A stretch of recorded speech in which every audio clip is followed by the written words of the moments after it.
En este capítulo 8 tenemos que se abre el séptimo sello. La apertura del séptimo sello presenta a 7 ángeles que tocan 7 trompetas. 4 de estas trompetas se presentan en este capítulo. Podemos apreciar que después de haber tenido este paréntesis del capítulo 7, donde se nos presentó estas 2 multitudes, creemos que ahora se continúa con la apertura de los sellos. Solo falta la apertura del séptimo sello, recuerde usted. Este es el bosquejo de la norma que utiliza Juan para que no nos extraviemos. Él va a continuar actuando en esta manera. Habrá una serie de 7, y en realidad aquí se presentarán 4 que tienen que ver con el período de la gran tribulación. Él presenta primero 6 de cualquiera que sea la serie. Luego tendrá un paréntesis que ayuda al entendimiento de esa serie en particular. Y luego llega a la apertura del séptimo, ya sea un sello o sea el toque de una trompeta. Y eso en sí mismo introduce la próxima serie de 7, lo que indica que están interrelacionados, están unidos, pertenecen en realidad al mismo período. Así es que aquí tenemos la apertura del séptimo sello que introduce los 7 ángeles con las 7 trompetas, y eso establece la norma para lo que sigue en el libro de Apocalipsis. Ahora, antes de presentarse lo séptimo de cualquiera sea la serie, se presenta un tema secundario para dar más luz a esa serie en particular. Y repetimos esto porque creemos que es importante de notar de nuestra parte. No hay ninguna razón para quedarse atascados y tampoco existe ninguna razón para ser sensacional en este punto. Para comenzar, cuando llegamos al capítulo 4, él dijo, de aquí en adelante todo está en el futuro. Las cosas que serán después de estas cosas, dice Juan. Y ahora nos encontramos en esa sección. Estamos viviendo en las cosas que son presentes, o sea, en la edad de la iglesia. Entonces, estas cosas que estamos tratando aquí en esta sección no nos conciernen en ese sentido. Hay muchas personas que dicen, lo que me asusta a mí es el libro de Apocalipsis. Bueno, amigo oyente, si usted tiene temor a esta serie que se va a presentar aquí, y debemos admitir que comenzando con los jinetes del Apocalipsis, estos son los juicios terribles que se presentan sobre la tierra, y francamente hablando, son tan tremendos que lo hacen sobresaltarse a uno con solo leer esto. Pero por lo menos sabemos dónde estamos. Esto es algo que tendrá lugar después de la iglesia, y si usted es un hijo de Dios, usted ha sido sellado por el Espíritu Santo, y será entregado a Él cuando la iglesia salga de este mundo antes de la gran tribulación. Esto es lo que se llama la bendita esperanza de la iglesia. Ahora, estas 7 trompetas nos llevarán a la intensidad completa de la gran tribulación. Los 7 sellos presentan los juicios que son el resultado natural de las actividades del hombre pecaminoso separado de Dios. El 6º sello trae el juicio de la naturaleza y las 7 trompetas revelan que Dios está juzgando directa y sobrenaturalmente a una raza rebelde. Ahora, las primeras 4 series de 7 pueden ser explicadas de esta manera, y queremos mencionarlo porque en las próximas 4, en realidad, los 7 sellos, las 7 trompetas, pero tendremos 7 personalidades y 7 copas de la ira. Todo esto tiene que ver con el mismo período, pero desde un ángulo un poco diferente. Ahora, en los 7 sellos tenemos el juicio que es el resultado de la actividad deliberada e intencionada del hombre. En este período abundará aquello que es en realidad pecado, aunque la gente diga que no es pecado, cuando la gente se entrega a sus placeres sensuales. El juicio de Dios vendrá sobre el hombre pecaminoso a causa de eso. Hemos visto ya al jinete sobre ese caballo blanco que trae una paz falsa. Dirán, paz, paz, y de pronto vendrá destrucción. Luego tenemos el caballo bermejo de la guerra. ¿Y quién es que hace la guerra? El hombre hace la guerra. ¿De dónde viene o cómo viene la guerra? Viene porque está en el corazón del hombre. Hay muchas personas que opinan hoy que si se quitaran todas las armas de fuego de la gente y si no hubiera ninguna clase de armamento, ni bombas, ni nada por el estilo, entonces vamos a tener paz. Amigo oyente, la guerra está en el corazón del hombre, y es necesario cambiar el corazón del hombre antes de poder librarnos de la guerra. Hablando francamente, debemos decir que tenemos más confianza en un verdadero creyente que haya nacido de nuevo, y que tenga un arma de fuego, que un hombre incrédulo que no la tenga. Porque si ese hombre no puede tener un arma de fuego, bueno, le puede dar muerte a uno a golpes, lo puede estrangular, o puede hacer cualquier otra cosa. Y en el día de hoy podemos apreciar que mucho de esto está teniendo lugar. Ahora, en las 7 trompetas que vamos a considerar a partir de este programa, tenemos el juicio que es el resultado de una actividad directa de Dios. Y cuando lleguemos a las 7 personalidades, tendremos el juicio que es el resultado del rencor de Satanás contra Dios. En esa ocasión, Satanás será presentado abiertamente. Y luego, en las 7 copas de la ira, tenemos el juicio final de la gran tribulación, lo cual es una actividad directa de Dios a causa de la rebelión del hombre y de Satanás. Y Dios los juzgará a los dos. Llegamos ahora a una sección donde se utiliza símbolos, pero debemos recordar que un símbolo es un símbolo de algún hecho. Uno no lo puede disolver como vapor porque es un símbolo. Vamos a ver aquí que hay ciertas similitudes extrañas y bastante poderosas entre las plagas que tuvieron lugar en Egipto en los días de Moisés y los juicios de las trompetas. Pensamos que es muy lógico y razonable llegar a la conclusión de que si las plagas de la época de Moisés fueron cosas literales, entonces las plagas que vendrán en la gran tribulación serán también literales. Y los símbolos utilizados son símbolos de la realidad de lo que viene. Es decir, el lenguaje común no aclararía para nosotros lo terrible y trágico que es la gran tribulación. O sea que supera toda descripción y diríamos como que Dios ha agotado ya el lenguaje y presenta entonces símbolos. Y cuando decimos símbolos, no trate de hacerlos desaparecer, amigo oyente. Conviene mantener en mente que este libro es una revelación de Jesucristo. Ahora lo vemos en una nueva actividad como juez. Y estos juicios, donde se utilizan símbolos, no son símbolos opacos o vagos que pueden hacerse desaparecer por medio de algún sistema aparente o engañoso de hermenéutica. Cuando se utiliza símbolos y son utilizados en este libro, siempre se da una clave. La Escritura dará una explicación. No es necesario utilizar su propia imaginación. El Apocalipsis es el último libro de la Biblia porque es precedido por el conocimiento de 65 libros anteriores. Y el conocimiento de esos 65 libros es un requerimiento básico para entender este lenguaje tan vívido. Es un poco molesto notar hoy cuando recién se convierte una persona, inmediatamente comienza una clase de estudio bíblico en el libro de Apocalipsis y comienza a enseñar Apocalipsis. Sería mucho mejor que comenzara con el principio, con Génesis. Allí es donde se debe comenzar. O podría tomar cualquier otro libro, pero no tome el libro de Apocalipsis para comenzar a enseñar. Debemos recordar, amigo oyente, que nosotros ya hemos pasado casi 5 años recorriendo a través de la Biblia.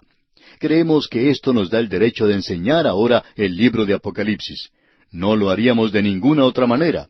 Y fue el apóstol Pedro, usted recuerda, quien dijo, entendiendo primero esto, que ninguna profecía de la Escritura es de interpretación privada. Usted no interpreta Apocalipsis por sí mismo. Hay otros 65 libros que le anteceden. Y estos símbolos que se presentan aquí son cosas que no se van a disolver como vapor en el aire. Es imposible borrarlos, no se les puede quitar. Esos símbolos se presentan por una realidad terrible y debemos reconocer eso. Ahora aquí tenemos la apertura del 7º sello, y eso presenta a las 7 trompetas. Así es como ha sido preparado todo este libro, y si se sigue la estructura del libro como ha sido preparada, entonces impedirá que uno se aparte hacia el fanatismo y el sensacionalismo. Y por cierto que como creyente, uno debería evitar el decir que el libro de Apocalipsis es algo terrible, que nos atemoriza. No debería atemorizarle, sino que debería serle de consuelo. Le doy gracias a Dios que este mundo que anda tan loco en el presente, que en realidad pareciera estar lleno de personas enajenadas, tal es la manera en que la humanidad ha estropeado las cosas y se ha hundido en una situación tan difícil, le doy gracias a Dios que Él lo va a juzgar, amigo oyente, y lo juzgará correctamente cuando Él actúe. Y Él va a actuar. Estoy agradecido por eso. Es algo que me da mucho consuelo el reconocer eso, y me hace sentir muy lleno en el presente. Ahora a veces se nos dice que digamos esto o aquello por radio en cuanto a algún culto o secta que se presenta. No es nuestra tarea la de llegar y hacer eso aquí y denunciar alguna otra cosa. Nuestra tarea es sencillamente la de esparcir, la de predicar la palabra de Dios, y eso es lo que vamos a hacer. Él arreglará las cosas algún día. No queremos nosotros tener esta tarea por nada del mundo. Y nos agrada saber que esa es la tarea de Él. Él arreglará este mundo y Él va a actuar en juicio. Quizá a usted no le guste esto, el hecho de que Él va a juzgar, el general Jesús, y ya hemos visto que la ira del Cordero era algo aterrador para aquellos en la tierra. Y cuando uno habla en cuanto al general Jesús, es necesario familiarizarse con Él. Él murió por usted, Él le ama, Él quiere salvarle, amigo oyente, pero si usted no quiere tenerle, entonces en su futuro hay un juicio aterrador. Ahora alguien quizá nos diga que estamos tratando de asustar a la gente. Bueno, amigo oyente, nos gustaría asustarle para que usted llegue al cielo, si pudiéramos hacerlo. Pero sabemos que la gente de hoy es demasiado sofisticada para eso y hay demasiados cínicos. Pero, amigo oyente, el juicio se aproxima a esta tierra. Y nosotros decimos, aleluya. Me agrada saber que Él viene porque me agrada que Dios no permitirá que esto continúe como hasta el presente. Ya ha pasado demasiado tiempo. Bien, por lo menos queremos poner ahora nuestro pie en el umbral de este capítulo 8, y el primer versículo de este capítulo dice, «Cuando abrió el séptimo sello, se hizo silencio en el cielo como por media hora». El autor de estos estudios bíblicos, el Dr. J. Vernon McGee, contaba que hace muchos años él hablaba en reuniones de jóvenes y se encontraba en un campamento en una ocasión con unos 300 o 400 jóvenes, y cierto día vio venir hacia él un grupo de niñas, y en el medio de ellas había un muchacho, y parecía que ellas lo iban a destrozar. Estaban haciendo mucho ruido, por cierto. Él no sabía de qué se trataba hasta cuando llegaron junto a él, y querían que él se enterara de lo que decía este joven.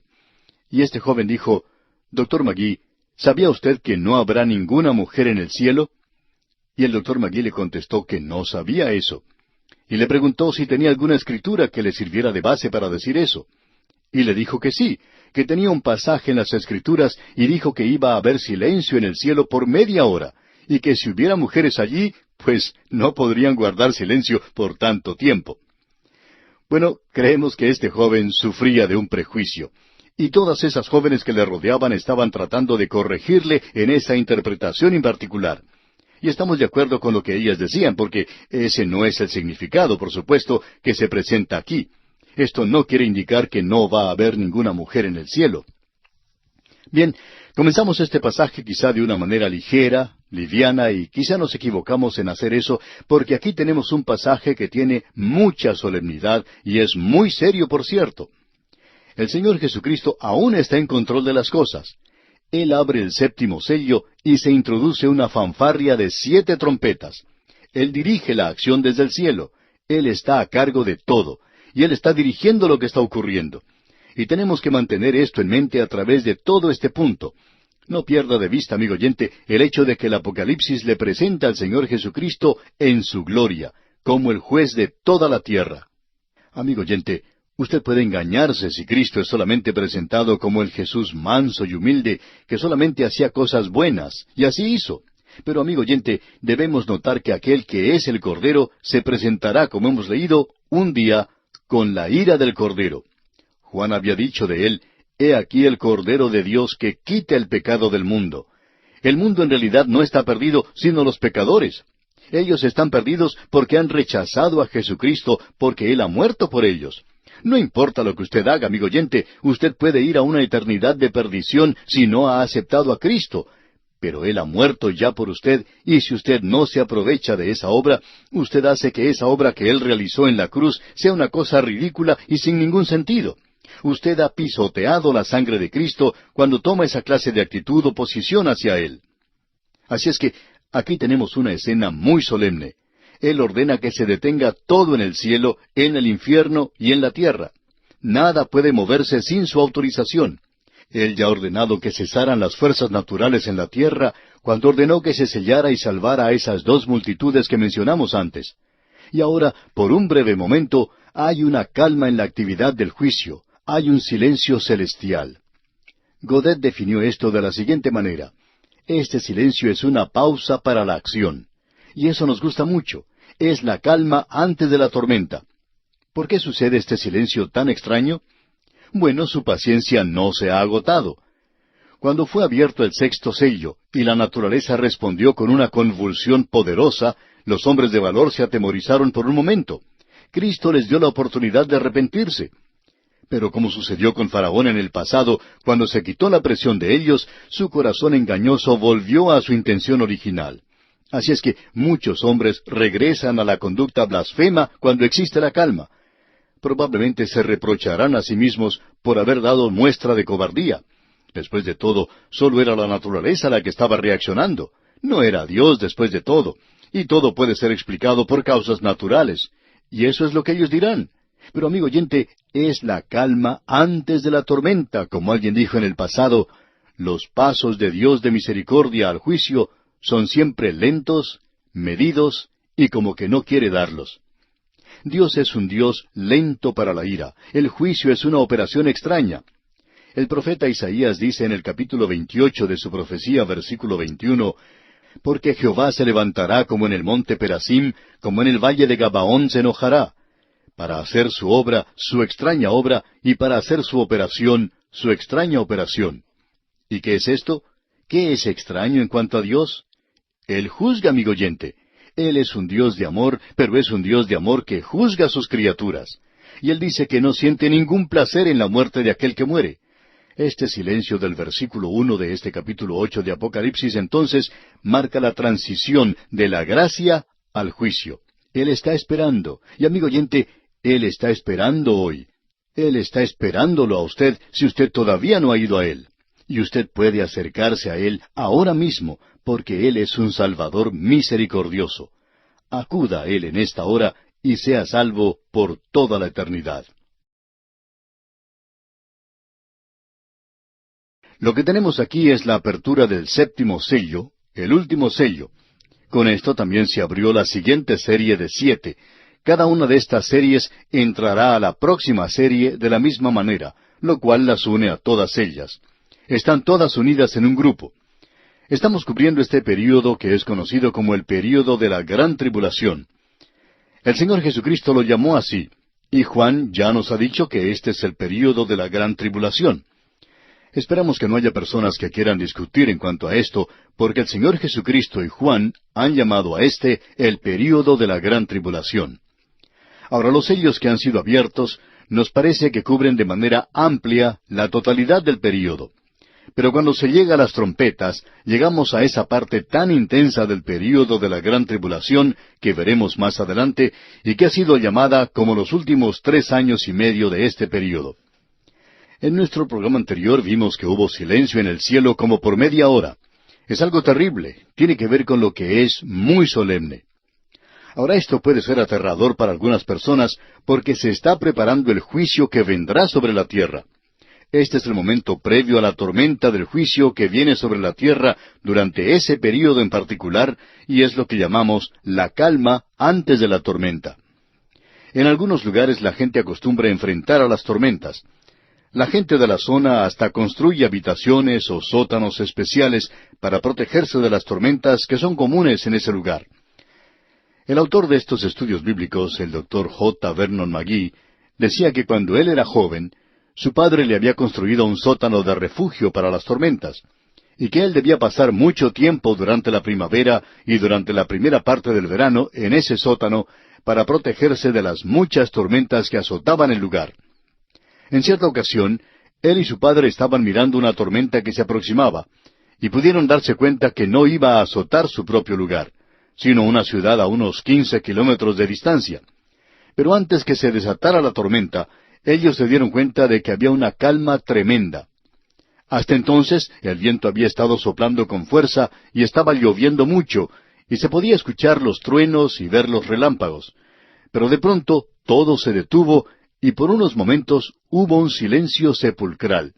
Y de pronto se desató un viento tremendo. Ellos casi no tuvieron ni tiempo para poder cerrar la puerta del sótano y protegerse de la furia de la tormenta. Y es así como se desatará la gran tribulación sobre la tierra. Y se nos presenta aquí con estas trompetas. Ahora, comenzando aquí con el versículo 2 de este capítulo 8 de Apocalipsis, y hasta el capítulo 11, tenemos el sonar de estas 7 trompetas. En primer lugar, en los versículos 2 al 6, tenemos a un ángel ante el altar con un incensario de oro.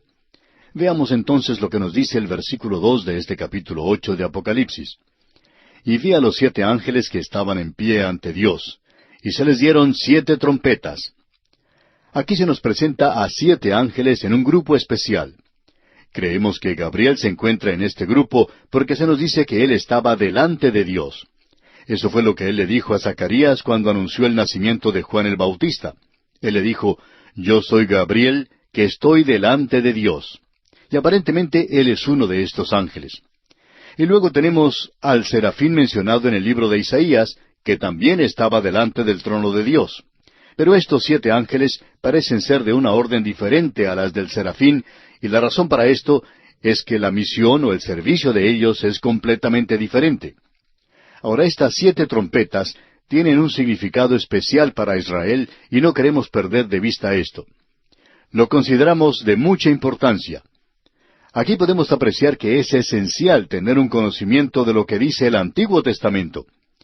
Y es allá en el libro de Números, donde uno puede encontrar que Moisés recibió instrucciones de parte de Dios para preparar 2 trompetas de plata, y el número 2 era el número de testigos. El Señor Jesucristo dijo en varias ocasiones que era necesario tener a 2 testigos. Y estas trompetas eran para ser usadas en la marcha por el desierto de una manera doble. En primer lugar, se debían utilizar para llamar a reunión. Y luego, cuando los hijos de Israel comenzaron su marcha por el desierto, eran utilizadas para dar la señal de partida. Eso lo veremos dentro de un instante. Podemos leer lo que nos dice allá el capítulo 10 de Números, versículo 2. Dice, «Hazte 2 trompetas de plata, de obra de martillo las harás, las cuales te servirán para convocar la congregación y para hacer mover los campamentos». Cuando Israel entró a la tierra prometida, estas trompetas iban a ser utilizadas para un propósito doble nuevamente, pero no los mismos propósitos. Veamos ahora lo que nos dice el mismo capítulo 10 de Números, los versículos 9 y 10. Dice, «Y cuando saliereis a la guerra en vuestra tierra contra el enemigo que os molestare, tocaréis alarma con las trompetas, y seréis recordados por Jehová vuestro Dios, y seréis salvos de vuestros enemigos. Y en el día de vuestra alegría, y en vuestras solemnidades, y en los principios de vuestros meses, tocaréis las trompetas sobre vuestros holocaustos y sobre los sacrificios de paz, y os serán por memoria delante de vuestro Dios. Yo, Jehová vuestro Dios». Ahora estas trompetas debían ser utilizadas de otra manera también. En ese mismo capítulo 10 de Números, versículo 4, leemos, «Mas cuando tocaren solo una, entonces se congregarán ante ti los príncipes, los jefes de los millares de Israel». Usted puede notar, amigo oyente, que esta trompeta mencionada aquí, según nuestro juicio, es aquella que corresponde a la última trompeta, la que menciona el apóstol Pablo en su primera epístola a los Corintios, capítulo 15. Pero esta era para reunir a cierto grupo de Israel que tenía que juntarse, y esta es la trompeta que menciona el apóstol Pablo, como dijimos en su primera epístola a los Corintios capítulo 15, versículos 51 y 52, donde dice, «He aquí os digo un misterio, no todos dormiremos, pero todos seremos transformados en un momento, en un abrir y cerrar de ojos, a la final trompeta, porque se tocará la trompeta, y los muertos serán resucitados incorruptibles, y nosotros seremos transformados». Desafortunadamente, hay quienes piensan hoy que esta última trompeta, o final trompeta que se menciona aquí en la primera epístola a los Corintios, capítulo 15, es la 7ª trompeta del Apocalipsis. Pero esto no tiene en realidad ninguna relación. Y el apóstol Pablo menciona al Señor Jesucristo en su primera epístola a los Tesalonicenses, capítulo 4, versículo 16, donde dice, «Porque el Señor mismo con voz de mando, con voz de arcángel y con trompeta de Dios, descenderá del cielo, y los muertos en Cristo resucitarán primero». Lo que tenemos aquí es la voz del Señor Jesucristo. Él da una voz de mando potente, y la voz de arcángel indica una voz como esa, como la del arcángel. La trompeta de Dios es aún su voz. Su voz sonará como una trompeta. Y ese es un hecho bíblico. Eso lo pudimos apreciar allá en el primer capítulo de Apocalipsis, versículo 10. Ya lo vimos. Juan nos dice que él escuchó una gran voz como de trompeta, y que él se volvió para ver, ¿y qué fue lo que vio? A Cristo glorificado. Bueno, el Cristo glorificado va a llamar a los suyos, y creemos que cuando Pablo habla de la final trompeta, de que la trompeta sonará, los muertos resucitarán, ese es el llamado del Señor Jesucristo. Ese es el último llamado que Él hace a la iglesia y por tanto es llamada la final trompeta. Pero el tipo de esto es este. Al llamar de entre los hijos de Israel a los príncipes, suena solo una trompeta, y eso no tiene relación con el movimiento de los hijos de Israel en su marcha por el desierto. Ahora aquí tenemos algo que tiene un significado especial, y queremos que usted se dé cuenta de eso. La trompeta hacía sonar una alarma que hacía poner en marcha a Israel en el desierto. Y esa alarma se hacía sonar para que comenzara a marchar cada división. Notemos esto, amigo oyente. Las tribus estaban divididas en 4 grupos de 3 tribus cada uno en los 4 lados del tabernáculo. Y había 3 familias de Leví que llevaban los artículos del tabernáculo. Ellas eran Gersón, Coat y Merari. Bueno, 4 más 3 son 7. Había que hacer sonar la trompeta para que comenzara a marchar Israel. Y cuando se hacía sonar esa trompeta, comenzaba a marchar el arca, y los coatitas eran quienes la llevaban. Luego marchaba la tribu de Judá, y las 2 tribus bajo la bandera de Judá, y así hasta que todos comenzaran esta marcha. Usted se da cuenta que todo se hacía ordenadamente en ese campamento. Cada familia conocía su lugar. Cada hombre mantenía su posición. No había ninguna clase de desorden en el campamento de Israel, y esa es la razón por la cual el apóstol Pablo nos dice, pero hágase todo decentemente y con orden. Nos gustaría mucho ver que la iglesia fuera tan ordenada como lo era Israel en su marcha por el desierto. Era necesario 7 trompetas para hacerlos marchar. Ahora, aquí hay un beneficio positivo de estas trompetas. Las 7 trompetas de Apocalipsis tendrán el resultado positivo de hacer mover a Israel a su tierra. Creemos que será necesario estas 7 trompetas para que todo Israel regrese a su tierra. Esta es otra razón por la cual no creemos que el presente regreso de Israel a su tierra sea el cumplimiento de la profecía. Esto será cumplido en el período de la gran tribulación, cuando se haga tocar las 7 trompetas, como sucedió en la marcha por el desierto. Después de la 7ª trompeta, Israel es identificada para nosotros en el capítulo 12 como algo que merece la protección especial de Dios. Así es que es esencial que comprendamos esto de las trompetas, porque esto evitará que identifiquemos a la última o a la trompeta final de la iglesia con las 7 trompetas del Apocalipsis. Y las trompetas de Israel fueron utilizadas en la batalla de Jericó. Así es que los muros de la oposición de este mundo a Dios se derrumban y caen durante la gran tribulación. Y cuando el Señor Jesucristo venga, Él dominará el último vestigio de la rebelión contra Dios y establecerá su reino. Este es un libro de triunfo y de victoria de nuestro Dios. Y al final se encuentra este coro de aleluya. Y en el versículo 3 leemos, Otro ángel vino entonces y se paró ante el altar, con un incensario de oro, y se le dio mucho incienso para añadirlo a las oraciones de todos los santos sobre el altar de oro que estaba delante del trono. Aquí tenemos a otro ángel. Podemos decir positivamente que este no es Cristo. Es decir, que el Señor Jesucristo ya no está más en la posición de intercesor por la iglesia. Pudimos ver en los capítulos 4 y 5 que Él sale de esa posición, y a Él se le da el libro con los 7 sellos. Y de allí en adelante, todo lo que sucede en Apocalipsis está a su cargo. Él no se está moviendo como uno de los actores aquí en la escena terrenal.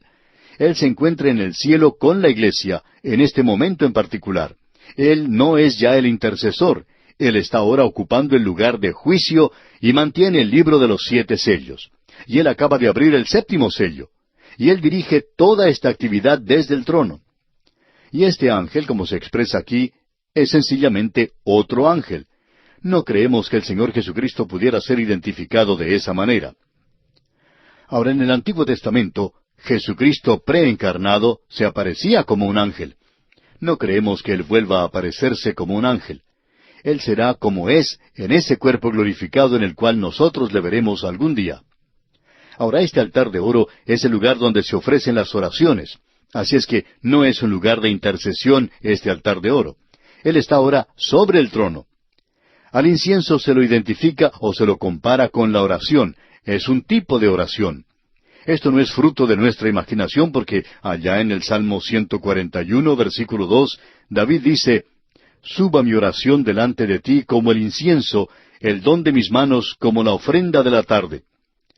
El incienso, pues, habla del valor del nombre y obra de Cristo en la oración. Él dice, todo lo que pidiereis al Padre en mi nombre. Y ese es su mandato. En el día de hoy hay una costumbre, un hábito en el que muchos están cayendo, muchos de aquellos que en realidad creen en la palabra de Dios. Esta gente termina su oración diciendo sencillamente amén. Alguien dijo en una ocasión, es redundante decir eso porque en su corazón usted ya está orando en el nombre de Jesús. Bueno, opinamos que esto significa un poco más que colocar como rótulo al final de la oración las palabras en el nombre de Jesús. Y quisiéramos decir esto, que si usted está haciendo una oración en el nombre de Jesús, especialmente una oración pública, tiene que estar seguro de decir eso, en el nombre de Jesús. Creemos que esto es muy importante. Y aquí vemos que se está ofreciendo este incienso, un incienso de sabor dulce. A usted y a mí no se nos escucha por utilizar un lenguaje muy florido o elocuente en nuestras oraciones, sino que se nos escucha cuando hacemos nuestra oración en el nombre de Jesús. Ahora el incienso fue entregado a este ángel. Las oraciones de los santos que fueron ofrecidas en el quinto sello reciben su respuesta ahora a causa de la persona y el sacrificio de Cristo aquí. Leamos el versículo 4 de este capítulo 8 de Apocalipsis. Y de la mano del ángel subió a la presencia de Dios el humo del incienso con las oraciones de los santos. Y ahora la oración recibirá su respuesta a causa de Jesucristo. Leamos el versículo 5. Y el ángel tomó el incensario y lo llenó del fuego del altar y lo arrojó a la tierra. Y hubo truenos y voces y relámpagos y un terremoto. El sumo sacerdote llevaba un incensario con él cuando llevaba la sangre al lugar santo. Aquí el rito es invertido, porque del cielo el incensario es arrojado a la tierra. Es decir, que las oraciones subieron como incienso y ahora tenemos la respuesta que desciende. Ellos habían orado a Dios que los vengara. Ellos son los santos de la tribulación. Y la tierra, habiendo rechazado la muerte de Cristo por el juicio de sus pecados, ahora debe soportar el juicio de sus propios pecados. La gran tribulación se pone entonces en marcha. Y aquí dice, y hubo truenos. Eso demuestra que se acerca la venida de la tormenta del juicio de Dios. Y luego dice, y voces. Eso revela que esta es una dirección inteligente de Dios y no una obra de las fuerzas naturales que no tiene propósito. Dios está a cargo de esto. Luego los relámpagos siguen a los truenos. Esto no es una inversión del orden natural. Nosotros podemos ver el relámpago antes de oír el trueno. Esto es debido a que las ondas de luz viajan o se propagan más rápidamente que las ondas del sonido. En realidad, viene primero el trueno, pero nosotros no lo oímos a causa de nuestros oídos. Somos lentos para oír de todos modos. Luego el terremoto aquí es la respuesta de la tierra a la tremenda presión a la que se ve sometida en el juicio durante el período de la gran tribulación. Vamos a seguir avanzando un poquito más rápido hoy, porque vamos a tocar algunas trompetas, o mejor dicho, vamos a escuchar cuando los ángeles toquen estas trompetas. Eso es algo verdaderamente terrible. Este es el juicio de Dios que viene directamente sobre la tierra. El versículo 6 entonces de este capítulo 8 de Apocalipsis dice, y los 7 ángeles que tenían las 7 trompetas se dispusieron a tocarlas. Este es un momento solemne. Ya ha terminado esa media hora de silencio. Las oraciones de los santos se han escuchado. Ya se ha dado la orden para hacer tocar las trompetas. Los ángeles toman una posición de atención y al tocar las trompetas, la ira divina se desata sobre los hombres rebeldes. El tocar de las trompetas no introduce símbolos de secretos. Las plagas que se mencionan aquí son plagas literales. Este método que existe hoy de evaporar el significado de la Escritura es tan malo como el tratar de negar la inspiración de la palabra de Dios. Es decir, es estar diciendo que Dios no quiere decir lo que dice, y que esto quiere decir algo completamente diferente. Ahora, en el versículo 7 de este capítulo 8 de Apocalipsis leemos, el primer ángel tocó la trompeta, y hubo granizo y fuego mezclados con sangre, que fueron lanzados sobre la tierra, y la tercera parte de los árboles se quemó, y se quemó toda la hierba verde. Este es un juicio directo de parte de Dios. Su juicio cae sobre toda la vida vegetal, desde el pasto o hierba hasta los grandes árboles. Toda clase de vida botánica es afectada al principio. Notemos esto, sin embargo, que aquí se menciona solamente una tercera parte. Ese es un golpe tremendo sobre la tierra. Y el fuego es el gran enemigo que Dios usa.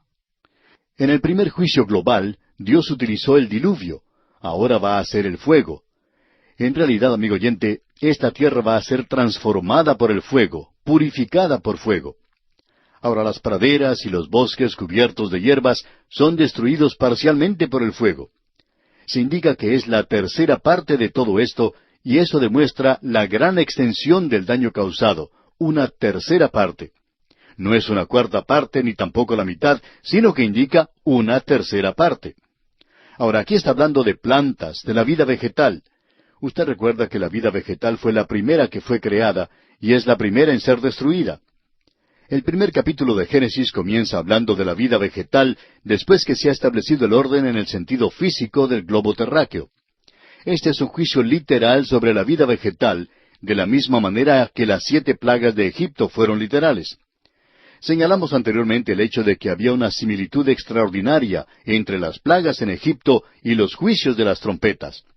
Nuevamente debemos decir que esto no es ningún accidente, porque si usted regresa a ver lo que dice el libro de Éxodo, descubrirá que las plagas allí eran algo literal, y cada creyente en la Biblia tiene que estar de acuerdo con esto.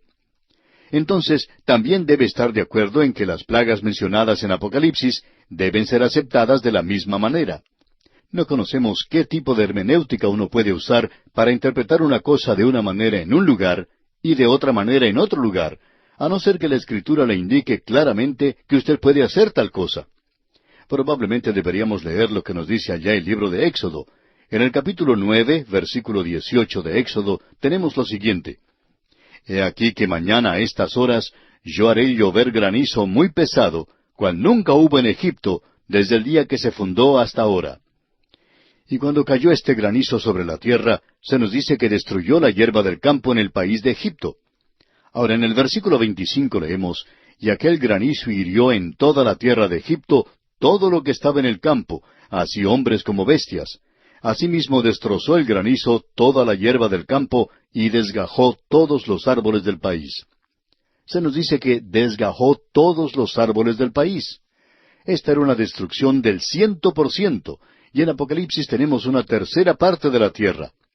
Veamos ahora lo que dice la segunda trompeta. Leamos los versículos 8 y 9 de este capítulo 8 de Apocalipsis. El segundo ángel tocó la trompeta, y como una gran montaña ardiendo en fuego fue precipitada en el mar, y la tercera parte del mar se convirtió en sangre. Y murió la tercera parte de los seres vivientes que estaban en el mar, y la tercera parte de las naves fue destruida. Ahora se habla del mar, el cual ocupa la mayor parte de la superficie terrestre, y esto es afectado por el juicio directo de Dios. Y usted recuerda también que es mencionado allá en Génesis que hubo la separación de la tierra y de la mar, y eso ocurrió en el mismo día en que apareció la vida vegetal. Eso lo vemos allá en Génesis capítulo 1, versículos 9 y 10. Es necesario que prestemos mucha atención al lenguaje utilizado aquí. Aquí se está utilizando un lenguaje literal, y debemos prestar mucha atención, por cierto. Juan no está diciendo aquí que una montaña ardiendo cayó o se precipitó a la mar, sino que él dice que era una masa como una gran montaña ardiendo. Es como si fuera una gran montaña ardiendo que se precipitó en el mar, como si fuera una gran montaña. Esta es una diferencia muy cuidadosa en el uso del lenguaje que debemos notar, especialmente cuando es una práctica muy común el amontonar todo lo que se menciona en este libro y llamarlo simbólico. Y eso, por supuesto, le evita muchos problemas a uno, pero es como salir de Guatemala y entrar en Guatepeor. Ahora, la montaña representa algo tan literal y tangible como lo que tenemos allá en Jeremías capítulo 51, versículo 25, donde dice, He aquí yo estoy contra ti, oh monte destruidor, dice Jehová, que destruiste toda la tierra, y extenderé mi mano contra ti, y te haré rodar de las peñas, y te reduciré a monte quemado. Esta masa literal cae a un mar literal, y una tercera parte llega a ser sangre literal, y una tercera parte de todas las criaturas vivientes, literalmente en una mar literal, mueren una muerte literal. Nada puede ser más claro que todo esto. Y también se dice que una tercera parte de las naves, literalmente de las naciones, fueron literalmente destruidas. Si usted, amigo oyente, le permite a Juan que diga lo que quiere decir, lo presenta muy claramente. No hay necesidad de ir de un lugar a otro tratando de encontrar algún símbolo de que esto es algo simbólico. ¿Simbólico de qué? Dios no dice que eso es simbólico. Él lo presenta claramente, una gran masa o fuerza que es colocada en el océano. No sabemos qué puede ser esto. Usted nos pregunta, ¿por qué es que no sabemos? Bueno, por dos razones. En primer lugar, Juan no nos dijo. Y él no le dijo a nadie tampoco. Esa es la razón por la cual no creemos que nadie tenga la respuesta.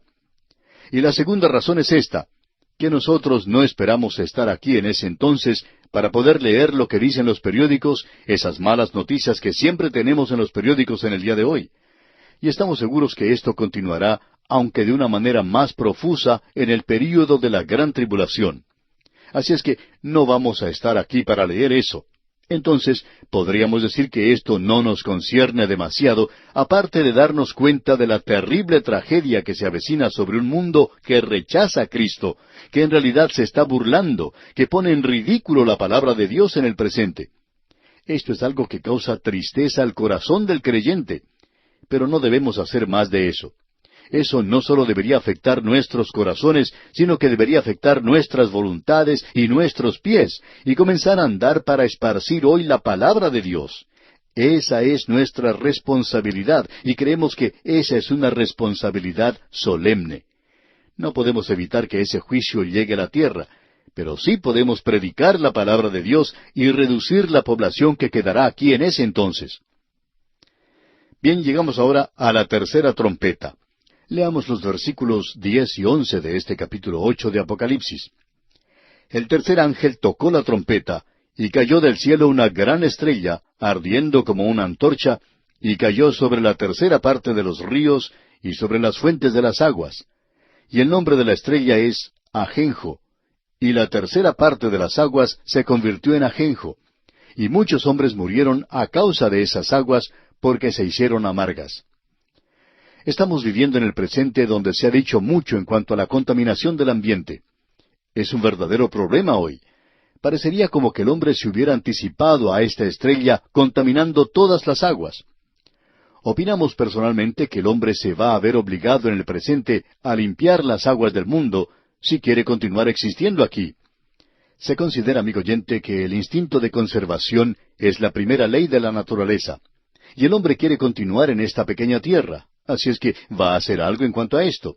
Pero aquí, en la gran tribulación, el agua fresca, el agua de las vertientes, el agua que el hombre utiliza para beber, es contaminada. Es decir, una tercera parte de esa agua. En algunos lugares del mundo, la gente sabe lo que es el vivir con muy poca agua para beber y para uso doméstico. Algunos países de vez en cuando sufren grandes sequías y es muy difícil obtener agua para beber. Eso es algo verdaderamente esencial tanto para el hombre como para los animales. Estamos seguros que en una ocasión u otra usted habrá visto en revistas y periódicos fotografías de personas con ollas y otros utensilios de cocina yendo a algún lugar para buscar agua y llevarla a sus hogares. Esto puede ser causado por una intensa sequía, por las aguas contaminadas de algún río o por otras causas que hacen imposible lograr agua para beber y para otros usos domésticos. Estas experiencias deberían enseñarle al hombre cuánto depende del agua fresca de los ríos. Y aquí tenemos un juicio sobre esto. Usted recuerda que Israel tuvo una experiencia cuando cruzaron el Mar Rojo. Ellos llegaron a un lugar llamado Mara, y las aguas eran amargas en ese lugar. Y a Moisés se le indicó que tomara un árbol y lo arrojara en las aguas para que se hicieran dulces. Durante la gran tribulación, las aguas dulces se convierten en amargas por un meteoro, una estrella del cielo. Ahora alguien quizá puede preguntar si esto es una estrella literal. No vemos ninguna razón para pensar de otra manera. Y el árbol que Moisés arrojó en las aguas habla de la cruz de Cristo. Hemos visto aquí el nombre de la estrella que es Ajenjo. Y según Vincent, esto se utiliza aquí metafóricamente de la siguiente manera. Habla de la idolatría de Israel. Eso lo podemos ver en varios pasajes como Deuteronomio, capítulo 29, versículo 18. Habla de la calamidad y la tristeza. Eso lo vemos en Jeremías, capítulo 9, versículo 15, y en Lamentaciones, capítulo 3, versículo 15. Habla de un juicio falso en Amós capítulo 5, versículo 7. El profeta Amós presentó esto, y muy claramente, por cierto. Esta estrella, pues, es algo literal. Es un meteoro que contiene veneno y contamina una tercera parte del aprovisionamiento de agua de la tierra. Este nombre sugiere que este es un juicio contra la idolatría y la injusticia del hombre. La calamidad y la tristeza son las compensaciones naturales que vienen sobre el hombre a causa de este juicio. Creemos que este pasaje es algo sobresaliente en las Escrituras. Bien, llegamos ahora a la cuarta trompeta. Leamos el versículo 12 de este capítulo 8 de Apocalipsis. El cuarto ángel tocó la trompeta, y fue herida la tercera parte del sol, y la tercera parte de la luna, y la tercera parte de las estrellas, para que se oscureciese la tercera parte de ellos, y no hubiese luz en la tercera parte del día, y asimismo de la noche. Otro aspecto de la creación de la cual depende la humanidad en esta tierra para ser provista de luz y vida es el sol, y en un menor grado el hombre depende también de la luna y las estrellas. Fue en el cuarto día de la creación que estos cuerpos celestiales aparecieron. Habían sido creados antes, pero fue entonces cuando fueron iluminados. Y ahora es como si esta luz fuera apagada en una tercera parte de la tierra. Dios había permitido que estas luces iluminaran, la lumbrera mayor para que señorease en el día, y la lumbrera menor para que señorease en la noche, dice en Génesis 1:16. Estas lumbreras eran también para servir de señales para las estaciones. El Señor indicó que en la gran tribulación habrá señales especiales en los cuerpos celestiales. El Señor Jesucristo mencionó eso allá en el Evangelio según San Mateo, capítulo 24, versículo 29, donde dice: «E inmediatamente después de la tribulación de aquellos días, el sol se oscurecerá, y la luna no dará su resplandor, y las estrellas caerán del cielo, y las potencias de los cielos serán conmovidas». Bueno, las leyes de la naturaleza son alteradas radicalmente por estas perturbaciones. Hay una definitiva limitación de sólo una tercera parte de la luz y del día que es afectada, pero la intensidad de la luz es reducida en una tercera parte de su potencia en vatios, digamos. Hoy se habla mucho en cuanto a una reducción de la energía, una falta de energía. Amigo oyente, vendrá una reducción muy grande a esta tierra algún día. En cierta ocasión, en una ciudad industrial del nororiente de los Estados Unidos, hubo necesidad de cerrar muchas plantas o fábricas, y varios miles de trabajadores fueron dejados cesantes, y muchos comenzaron a abandonar la ciudad. Y uno de estos chistosos, que nunca faltan, puso un cartel a la salida de la ciudad que decía: «El último que abandone la ciudad, por favor, apague las luces». Bueno, amigo oyente, Dios está listo a apagar las luces de esta tierra. Sin embargo, el Señor dijo claramente allá en Génesis, capítulo 8, versículo 22, «Mientras la tierra permanezca, no cesarán la sementera y la siega, el frío y el calor, el verano y el invierno, y el día y la noche». Creemos que existe algo muy interesante en conexión con esto, y queremos citar lo que dijo Roberto Godet. Dice él: «Es así que aún continúa el día, aunque su brillantez se ha disminuido. Dios muestra su derecho a cuestionar el derecho del hombre en cuanto al pacto. Él no ha cumplido con los términos de ese pacto. Sangre por sangre no es derramada por las naciones. Para ese entonces, el mandato de dar muerte al asesino es negado por el mundo a través de una filantropía falsa». Este es otro aspecto de la pena capital. Hay jueces de corazones demasiado tiernos, y cabezas tiernas también, que quieren acabar con la pena capital y dejan que los criminales anden libres en este mundo del presente, y esto es lo que ha sucedido. El hombre continúa dirigiéndose en esa misma dirección. Amigo oyente, Dios dice que Él dio un mandamiento o un pacto en el cual el hombre debería proteger la vida humana. Y uno protege la vida humana cuando castiga a los criminales y cuando los quita de esta vida. Amigo oyente, eso sirve para disuadir el crimen, y cualquier persona que diga que no sirve para disuadir el crimen, tiene que ser como un avestruz que esconde su cabeza en la arena, porque es muy obvio que sirve para disuadir el crimen. Amigo oyente, aquí tenemos algo muy destacado, por cierto. Nosotros creemos que la pena capital será abolida por el anticristo, si eso no llega a ocurrir antes.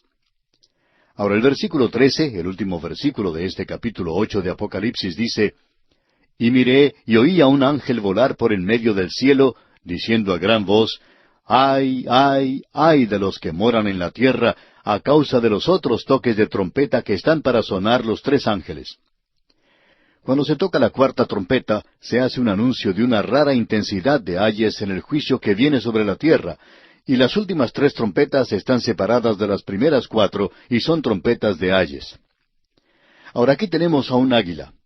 Este es un águila en lugar de un ángel hablando. La palabra traducida como ángel al principio de este versículo significa literalmente águila. Y quizá usted pregunte, bueno, ¿es un águila literalmente? Porque está hablando. Bueno, amigo oyente, si Dios puede hacer que un loro hable y también otras aves, ¿por qué tiene usted dificultad de que hable un águila?